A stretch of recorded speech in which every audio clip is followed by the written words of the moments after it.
चलिए, बहुत बहुत स्वागत है इस साल के मैट्रिक के हमारे वीरों। और आज जो है एक बार पुनः आपकी सेवा में यह आपका भाई हाजिर है। और आज हम लोग लेकर आए हैं, तीसरा राउंड है। फर्स्ट राउंड हो गया था, सेकेंड राउंड हो गया था, और आज की क्लास में हम लोग देखने वाले हैं तीसरा राउंड, जिसका पहला जो है ना आपका विषय है, जिसका नाम है कति हिंदी। आज हम लोग देखेंगे हिंदी का ऑब्जेक्टिव का पार्ट 3।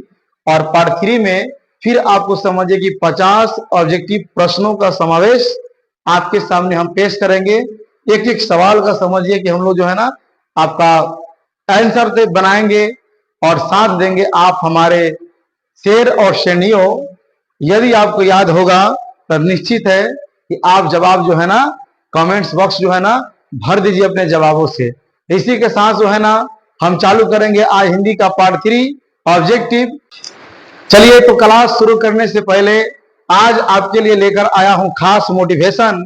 और आप सभी जो है ना इस पंक्ति पर ध्यान दीजिएगा। देखिए, आपके सामने तस्वीर भी दिखाई दे रही है।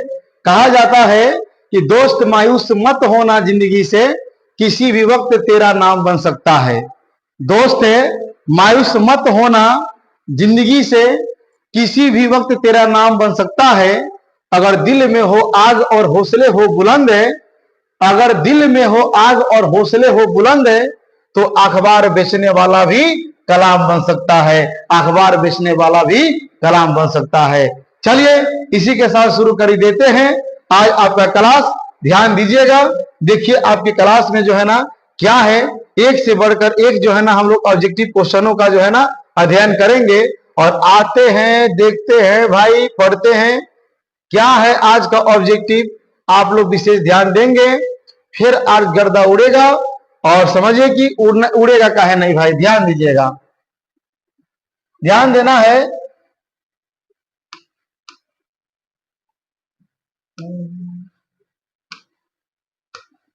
ध्यान देना है। हिंदी का पहला नंबर क्वेश्चन क्या है, इस पर ध्यान देते हुए देखिए। एक नंबर क्वेश्चन जो बताया जा रहा है, जो पर के अधीन है, इसके लिए एक शब्द बताइए। तो देखिए, सबको मालूम है जो पर के अधीन होता है उसे हम पराधीन कहते हैं। इसलिए आपका ऑप्शन नंबर क्या होगा, बी सही होगा। बाकी निराधीन, स्वाधीन और निरामिष आपका ऑप्शन क्या है, गलत है। इसी तरह गर्दा उड़ाते हैं आपके 2 नंबर सवाल से। और 2 नंबर सवाल है, कुआं खोदना मुहावरे का अर्थ है। यानी कुआं खोदना, लोग गांव में कहता भी है कि दूसरे के लिए कुआं खोदिएगा तो उसमें अपने टब दे गिर जाइएगा। इसलिए कुआं खोदना का मतलब क्या होता है, बेफिक्र होना, कि खूब याद रखना कि हानि पहुंचाने का यत्न करना या सहजना। तो सी नंबर होगा भाई, हानि पहुंचाने का यत्न करना यानी प्रयास करना। 3 नंबर सवाल है कि छ का उच्चारण स्थान क्या है। यानी च जो पढ़ते हैं, यानी छ क्या चीज से बोलते हैं, तो याद होगा अकु विसर्जनिया नाम कंठ, इचु या सानम तालु। यानी य तलाबे स च छ ज सब तालु से बोलते हैं। इसलिए इसका सही ऑप्शन बी तालु। और बाकी कंठवा, मूर्धवा, दंतवा सब गलत है आपका जाके। चौथा नंबर प्रश्न है ब्रदर कि महोजस्वी का संधि विच्छेद। तो महा प्लस ओजस्वी, बी में दिया है महु प्लस जस्वी, सी में दिया है महु प्लस होजस्वी, डी में दिया है महोज प्लस वही। इसका सही ऑप्शन क्या हो जाएगा, ए हो जाएगा। चलिए, जल्दी जल्दी आप हमारे क्लास से जुड़िए और अधिक से अधिक इस वीडियो को शेयर करिए ताकि बाकी बच्चे क्या हो जाए, जुड़ते रहें। अब आता है 5वां सवाल कि निम्न में कौन सा शुद्ध है। देखिए, सवाल गलती है, इसमें देना चाहिए निम्न में कौन सा शुद्ध नहीं है। तो इसमें देखिए यह गलती सवाल दिया है। ए में दिया है देहिक, बी में दिया है आपका गुप्त, सी में गुणी और डी में तत्व। तो सवाल में निम्न में कौन सा शुद्ध नहीं होना चाहिए, इसलिए इसका सही ऑप्शन क्या ये होगा, कहेंगे शब्द जो है ना आपका सब शुद्ध है, जा करके याद रखिएगा। 6ठा नंबर सवाल है कि गिरोह शब्द कौन सा संज्ञा है। गिरोह, देखिए जो समूह या समुदाय का बोध कराता है उसे हम लोग समूहवाचक कहते हैं, चाहे वो गिरोह हो, मेला हो, बाजार हो। इसलिए गिरोह शब्द आपका क्या हो जाएगा, समूहवाचक। बाकी ए में द्रववाचक, बी में भाववाचक और डी में व्यक्तिवाचक का क्या हो जाएगा, गलत हो जाएगा। बताइए बउआ जी, कोई दिक्कत नहीं है तो हम लोग फिर आगे बढ़ते हैं। ध्यान दीजिएगा 7 नंबर प्रश्न से। 7 नंबर जो प्रश्न है, नारी शब्द है, ए में दिया है स्त्रीलिंग, बी में पुल्लिंग, और सी में उभयलिंग, और डी में इनमें से कोई नहीं। तो नारी शब्द क्या है? स्त्रीलिंग है। सही ऑप्शन ए सही, बाकी से इसका ऑप्शन जो है ना गलत है जाकर के। 8 नंबर सवाल है, घर से लौटता हुआ लड़का किस कारक का उदाहरण है? देखिए, घर से लौटता हुआ, घर से लौटता हुआ यानी घर से अलग हो रहा है, और अलग होने को हम लोग कथी अपादान के नाम से जानते हैं, इसलिए बी में अपादान इसका सही है। बाकी इसका समझिए कि ऑप्शन गलत है, ध्यान दीजिएगा। 9 नंबर सवाल है कि वे देखता है किस काल का है? देखो, वे देखता है वर्तमान काल है, उसने देखा वह भूतकाल होगा, वह देखेगा भविष्य काल होगा, लेकिन देखता है तो आपका ए नंबर सही है वर्तमान काल, बाकी भूत भविष्य इनमें सही सब आपका नहीं गलत है। 10 नंबर सवाल दिया है, चला कि विमुख शब्द में उपसर्ग है, यानी विमुख में पहले क्या आया है? देखो वी, और यही बी हो जाएगा, बाकी आपका इसका ऑप्शन क्या हो जाएगा गलत, यानी सही ऑप्शन का थी बी, वी, और ऑप्शन भी दिया है कितना बी। तो बताओ भाई, यहां तक किसी को प्रॉब्लम, परेशानी, कठिनाई, दिक्कत, समस्या नहीं है? तो आगे आगे हम लोग बढ़ते रहते हैं, गर्दा से गर्दा उड़ाते चलना है, ठीक है, छठ पर्व मनाते चलना है। इसी के साथ हम आगे बढ़ते हैं। 11 नंबर सवाल पर ध्यान दीजिएगा। आओ भाई देखा जाओ 11 नंबर सवाल क्या कहता है। देखो देखो भाई, भारतीय संविधान का निर्माता किसे कहा जाता है? कहना जानत है कि भारत का संविधान किसने लिखा? जल्दी फटाफट फटाफट फटाफट है, कमेंट्स कीजिए। ए में मैक्स मुलर, बी में महात्मा गांधी, सी में भीमराव अंबेडकर की, डी में बिरजू महाराज। जल्दी बता दिए, यह आपके लिए है, डाल लीजिए आपके झोली में जाकर के, और आप पढ़ते रहिए हमारे टोली में। 12 नंबर जो सवाल है कि सेन साहब की 5 लड़कियां कैसी थी? सेन साहब वाला कहानी याद है, खोखा वाला? 5 लड़कियां कैसी थी? उड़न थी, ना समझ थी, मूर्ख थी कि सुशील थी? ए भाई, भले खोखवा उसका खतरनाक था, लेकिन 5 लड़कियां बड़ी सुशील थी। ऑप्शन नंबर क्या हो जाएगा? डी। उसके बाद 13 नंबर सवाल है कि यूनान व रोम के संपूर्ण साहित्य से कहीं अधिक विशाल है, यानी कौन सा साहित्य यूनान और रोम से अधिक विशाल है? हमने वाला संस्कृत भाषा और साहित्य, यह सही होगा बी नंबर, इसका डी नंबर, इसका सी नंबर क्या गलत होगा। 14 नंबर भी आप लोग जानते होइएगा, हिंदी में हम लोग गर्दा उड़ाए थे कि नाखून का बढ़ना किसका परिणाम है? इच्छा का, मनुष्य की अंध सहजात वृत्ति का, सफलता का के सफलता का है? भाई इसको याद रखना, मनुष्य की अंध सहजात वृत्ति का। हम उस पर ध्यान दे या ना दे, वो बढ़ेगा तो बढ़ेगा, उसी को अंध सहजात वृत्ति कहते हैं। बोलो भाई, कोई दिक्कत? और 15 नंबर जो सवाल पूछले हैं कि हिंदी तथा इसकी विविध बोलियां किस लिपि में लिखी जाती है? अपने लिपि में। किसको? कौन लिपि? देवनागरी। जाके मारिए देवनागरी में धाए दे, इसका ऑप्शन। इतना देर कीजिएगा। 16 नंबर सवाल आपको लिखा है तो लेखक परिचय में मित्र मिलन शीर्षक कहानी संग्रह किसकी रचना है? यानी मित्र मिलन कहां से लिया गया है? के लिखले है? याद रखिएगा डी नंबर, अमरकांत जी लिखे, बाकी भाई साहब लोग नहीं लिखे, इसका ऑप्शन गलत हो जाएगा, ध्यान दो, डी सही हो जाएगा। 17 नंबर सवाल के नहीं जाना था यो, बताओ तो निका। लेखक की पत्नी के रिश्तेदार किस दिन आए थे?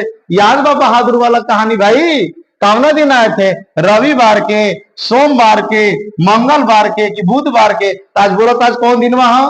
आज कौन दिन है भाई? रविवार है, तो इसलिए याद रखा आज के दिन आ रहा जा, कौन? रविवार, ध्यान रखिएगा।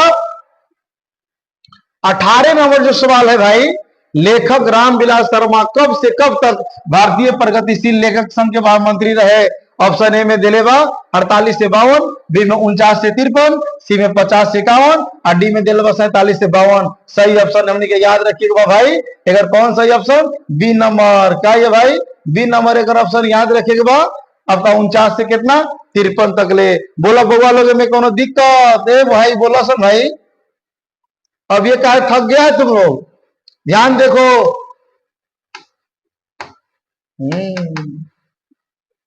अब देखिए हम लोग आगे बढ़ते हैं।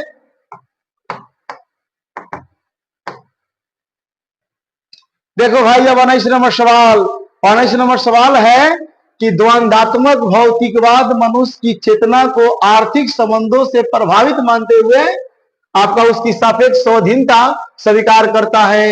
यह पंक्ति किस शीर्षक से लिया गया है? ध्यान दीजिए, शिक्षा संस्कृति से, या बी में दिया अवनियों से, सी में दिया परंपरा का मूल्यांकन से, आगे डी में दिया नौबत खाने में इबादत से। तो याद रखिएगा सी नंबर परंपरा के मूल्यांकन से लिया गया है भाई।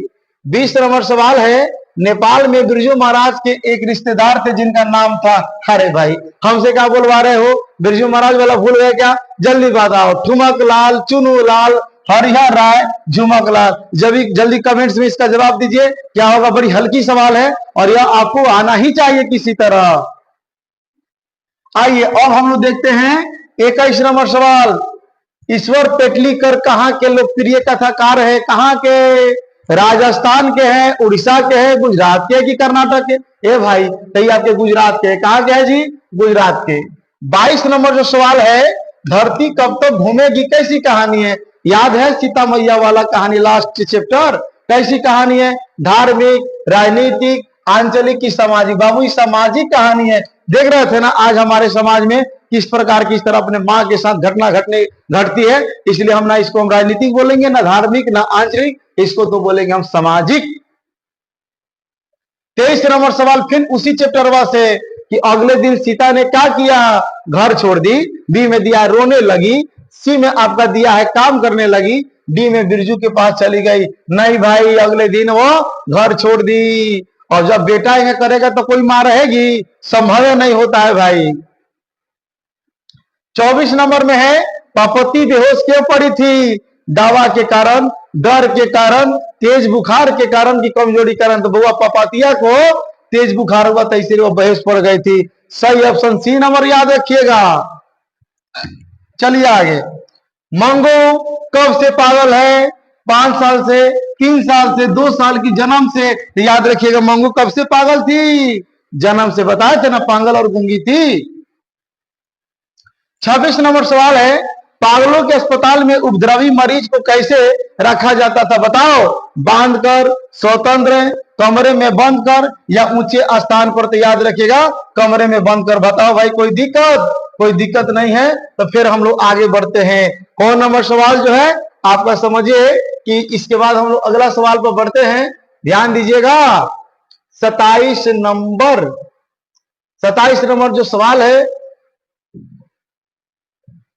ध्यान दो भाई कि मंगू को अस्पताल में भर्ती करने के लिए मां के पुत्र ने किसका ऑर्डर प्राप्त किया? ये भी बड़ी हल्का है। डॉक्टर से, मजिस्ट्रेट से, सिविल सर्जन से कि पुलिस से? जल्दी फाय फाय फाय फाय इसका ऑप्शन दीजिए। यह आपके लिए समझने की क्वेश्चन है, ठीक है? ये हम आपके लिए छोड़ देते हैं। ये कौन वर्क है? तो आपका ये समझिए कि CW का मतलब क्लास वर्क नहीं, कमेंट्स वर्क। कमेंट्स में इसका जवाब दीजिए, कमेंट्स में।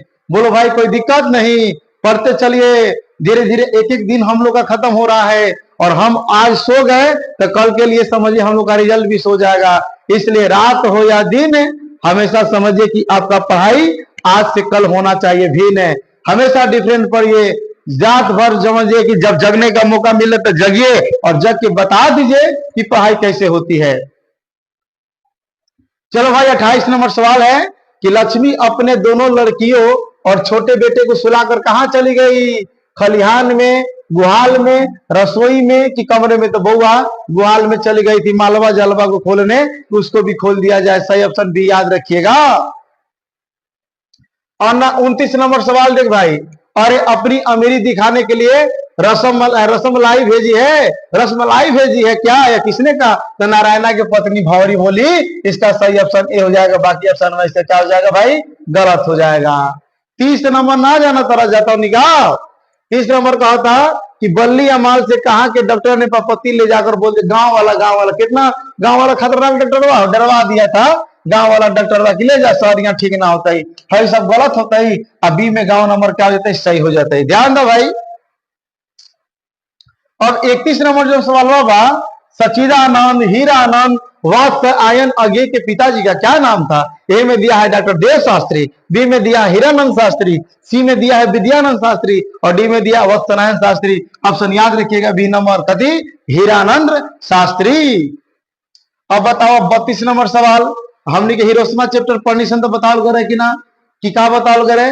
धूप वर्षी पर अंतरिक्ष से नहीं, फट्टी कहां से, कुआं से, दसों दिशा से, मट्टी से, आसमान से। तो बउआ आप लोग जानते हैं कहां से, मट्टी से। सही ऑप्शन इसका क्या हो जाएगा, सी हो जाएगा। ध्यान दीजिएगा। 33 नंबर सवाल, चक्रव्यूह किन की रचना है भाई?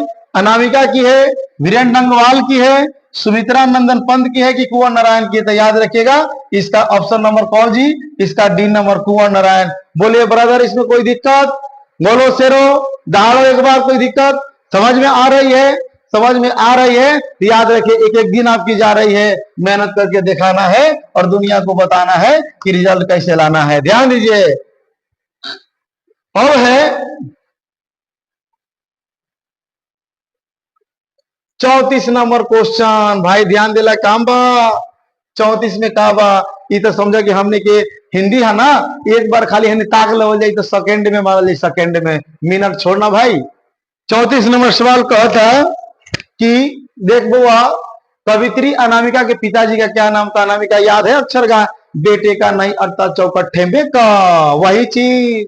क्या था पिताजी का नाम? ब्रजनंदन किशोर, शिवनंदन किशोर, श्याम नंदन किशोर, जयनंदन किशोर। तो याद रखा, देखा ध्यान ध्यान ध्यान, याद पड़ जाई के रहे, श्याम नंदन किशोर, यानी ऑप्शन नंबर का सी हो जाएगा। चल भाई, उसके बाद है घाड़े सालू ढकता हुआ उसका घ किस पर आके थमक जाता है? क पर, उसके बाद ग पर, ख पर कि अंग पर? तो घाड़े सालू ढकता हुआ उसका ग जो है ना किस पर आके थमक जाता है? जल्दी फटाफट फटाफट आप बताइए, हम छोड़िए, ये सब सवाल आपके लिए बना हुआ है। 36 नंबर सवाल ध्यान दो, लौट कर आऊंगा फिर शीर्षक कविता किनकी है? जीवनानंद दास, वीरेंद्र डंगवाल, प्रेम घर की कुंवर नारायण। तो याद रखिएगा जीवनानंद दास सबको मालूम है। लौट कर आऊंगा फिर कहा? बिहार में, वो गए थे बंगाल में, अलग बात है। 37 नंबर सवाल है, रेने मारिया रिल्के की काव्य शैली है? आपको बता देना है, परंपरागत है, गीतिकाव्य है, व्यंगात्मक है, आगे विवेचनात्मक है। तो याद रखिएगा गीतिकाव्य, ऑप्शन नंबर इसका बी क्या हो जाएगा, सही हो जाएगा। चल भाई आगे 38 नंबर सवाल है, कवि रेने मारिया रिल्के किनके चरणों में छाले पड़ जाने की बात करते हैं? ये प्रभु जी का कि मेरे बिना आपके चरणों में छाले पड़ जाएंगे, यानी ऑप्शन सी हो जाएगा। बाकी आपका जो ऑप्शन जो है ना गलत है, ध्यान देना है भाई। 39 नंबर क्वेश्चन, मेरे बिना तुम प्रभु शीर्षक कविता हिंदी कवि द्वारा भाषांतरित, यानी किसने हिंदी में इसको कन्वर्ट किया? अनामिका द्वारा, जीवनानंद दास द्वारा, सुमित्रा नंदन पंत द्वारा कि धर्मवीर भारती द्वारा? तो याद रखिएगा सही ऑप्शन डी, धर्मवीर भारती द्वारा। अब देख तो बाबू 40 नंबर कोई सवाल है, आग लगा देने वाला चैप्टर, और यह दोनों सवाल है। सदियों की ठंडी बुझी रात सुबह उठी, मिट्टी सोने का तान इटलाती है, यह पंक्ति किस कविता का है? तो याद रखे हमारे बिहार के आन मान तान स्वदेश के राष्ट्र कवि रामधारी सिंह दिनकर की कविता जनतंत्र का जन्म, यानी ए नंबर सही। बाकी आपका ऑप्शन क्या है जी, गलत है। अब 41 नंबर सवाल के नहीं जानता है, विलनव्य और अवनियों के बीच कौन सा नदी है? रोन नदी, सेन नदी, लवार नदी, चाई नदी। तो इसका ऑप्शन क्या हो जाएगा? जल्दी जल्दी जल्दी जल्दी जल्दी जल्दी आप कमेंट्स बताइए। इतना हल्का है कि हमसे क्या लीजिएगा, जल्दी कमेंट्स बॉक्स में। ये भी आपका CW हो गया, यानी कमेंट्स आपका वर्क हो गया, जल्दी कर लीजिए। बोलिए कोई दिक्कत नहीं होनी चाहिए। तो अब आगे हम बढ़ते हैं 42 नंबर सवाल पर, और 42 नंबर सवाल को ध्यान देने की भाई आवश्यकता है। 42 नंबर सवाल क्या कहा जा रहा है, सुनिएगा भाई। देखिए बुआ 42 नंबर सवाल, 42 नंबर सवाल जो है, देखिए क्या कहा जा रहा है कि विनोद कुमार शुक्ल का जन्म कब हुआ था? एक बार और, विनोद कुमार शुक्ल का जन्म कब हुआ था?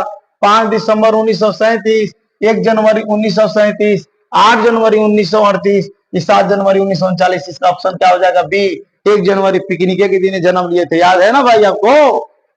43 नंबर सवाल, मछली छीनने की कोशिश कौन कर रहा था? पिताजी, दीदी, मग्गू, आगे संतु? तो संतु यही मछली छीनने का कोशिश, ये तो लेकर भागा था मछली आपको। ऑप्शन डी सही हो जाएगा इसका। उसके बाद ड्यूटी पर आलाप शीर्षक काव्य संग्रह किसकी रचना है? ड्यूटी पर आलाप किसकी रचना है? अनामिका की है, वीरेंद्र डंगवाल की है, जीवनानंद दास की है या कि यतीन्द्र मिश्र की है? तो याद रखिएगा बिस्मिल्लाह खान से लिया गया है, यतीन्द्र मिश्र साहब का यह आपका रचना है, ध्यान देंगे। अब सुनो, और अब देश में फूंक कर बजाए जाने वाले वाद्य यंत्र जिसमें नारी या रीढ़ होती है, क्या कहते हैं? नय बोलते हैं, लय बोलते हैं, राग बोलते हैं, या आपका समझिए कि आपको इनमें से कोई नहीं सही, इसका जवाब आप दीजिए। ये भी आपका CW में रहेगा, बड़ी हल्का आपको बताया गया था, नहीं होगा तो हम कमेंट्स में इसको जवाब लिख देते हैं। लेकिन हाई तो जानते हैं भाई, छोटा छोटा बच्चा भी जानता होगा, गांधी जी की स्मृति में पूरा राष्ट्र किस तारीख को उनकी जयंती मनाता है? 2 अक्टूबर प्रतिवर्ष, याद रखिए। बहुत तो मनाए हम लोग। 47 नंबर क्वेश्चन देखेंगे। मेरा ख्याल है कि अगर व्यक्ति का चरित्र निर्माण करने में हम सफल हो जाएंगे तो समाज अपना काम संभाल लेगा। यह किसका विचारधारा है? MG, यानी समझिए हमारे देश के महान योद्धा, आपके सत्य अहिंसा के पुजारी महात्मा गांधी। आपका ऑप्शन नंबर C बाकी गलत है।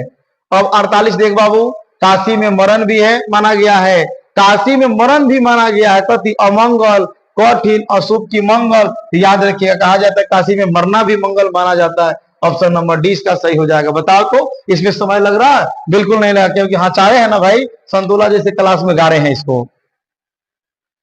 यतीन्द्र मिश्र ने गीतकार गुलजार की कविताओं का संपादन किस नाम से किया? आपको बता देना है, याल जुला है, यदा कदा, गिरिजा या थाती। तो याद रखिएगा इसका सही ऑप्शन B हो जाएगा, यदा कदा। अब आगे हम लोग देखते हैं लास्ट और अंतिम क्वेश्चन। क्या है अंतिम क्वेश्चन? ध्यान दीजिए। मछली शीर्षक कहानी में मछली और गोश्त कौन खाता था? दीदी, पिताजी, माँ की संतु? तो इसका जवाब हुआ, आप देखिए के जाइएगा। बताओ कौन लेखक के घर में समझिए कि मछली खाता था? हम बता दे कि आप बताइएगा? कि आप बताइएगा तो बता के जाइए। तो कौन? ये आपका लास्ट वाला जो है ना अंतिम कमेंट्स होगा, जो आपको समझिए कि बता के जाना है। चलिए आज की क्लास में इतना ही। थोड़ा सा भीड़ भाड़ का दिन चल रहा है, लेकिन पढ़ने वाले के लिए कोई भीड़ नहीं। आप हमेशा अपने सिलेबस में लगे रहिए। मेरी शुभकामना है कि आपकी रिजल्ट बहुत बढ़िया आएगी और निश्चित जो है ना आप सफल हो जाएंगे। और इसलिए थोड़ी सी जो है ना अपने खान पान पर ध्यान देते हुए समय पर विशेष ध्यान दीजिए। पढ़ाई को पूरे लगन से करिए। निश्चित है कि इस साल के आप टॉपर बनेंगे। इसी के साथ जो है ना आज अपने क्लास को यहीं पर खत्म करते हैं, फिर मिलते हैं कल के क्लासों में। तब तक के लिए जय हिंद।